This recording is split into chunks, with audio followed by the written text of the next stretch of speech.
हसन रजा पाशा साहब, ये आईनी अदालत बननी चाहिए या नहीं बननी चाहिए? वकला क्या कहते हैं? बिस्मिल्लाहिर्रहमानिर्रहीम। नदीम मलिक साहब, आईनी अदालत का कंसेप्ट 2006 में आया और ये सारी बातें मुख्तलिफ टीवी चैनल्स पे, आपके चैनल पे भी डिस्कस हो चुकी हैं। नई बात मैं नहीं कर रहा, लेकिन वक्त के साथ साथ ये इसमें रेडिकल चेंजेस भी आई। अब आप देख लें कि इसमें चार्टर ऑफ डेमोक्रेसी पे तमाम जोमा तमाम पॉलिटिकल पार्टीज ने सिग्नेचर भी किए, जिसमें जनाब इमरान अहमद खान साहब भी थे और मौलाना फजल रहमान साहब भी थे।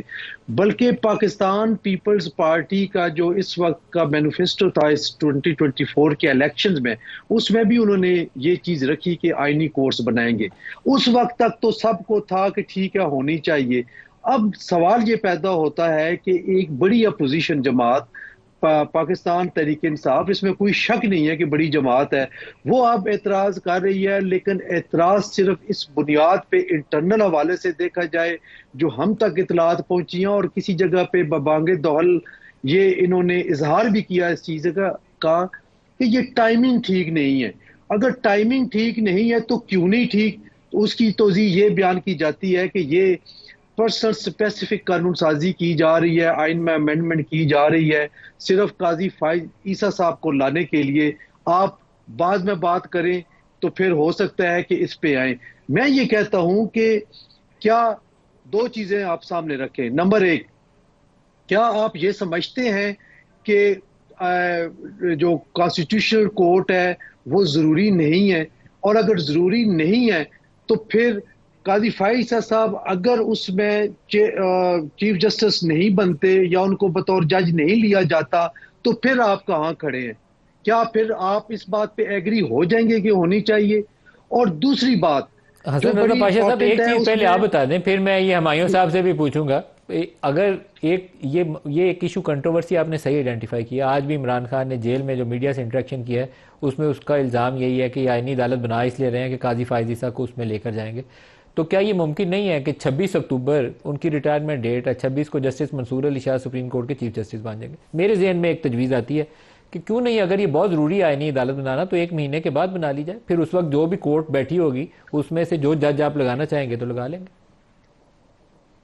देखिए, हम डेलिब्रेशंस कर रहे हैं, एक कमेटी बनी है, Pakistan bar council, supreme court bar association. आज भी हमारी मीटिंग थी, तकरीबन 4 घंटे रही। हम अपना एक मसवदा तैयार कर रहे हैं अपनी समझ बूझ के मुताबिक, और हम चाहते हैं कि कोई ऐसी अमेंडमेंट हो जिसमें तमाम पार्टीज का कंसेंसस हो। मैं अभी भी हुमायूं मोहम्मद साहब माशाल्लाह बड़े मंजे हुए सियासतदान हैं, और वक्त के साथ साथ मैं देख रहा हूं कि इनकी बड़ी लॉ पे भी और आइन पे भी बड़ी ग्रिप हो गई है।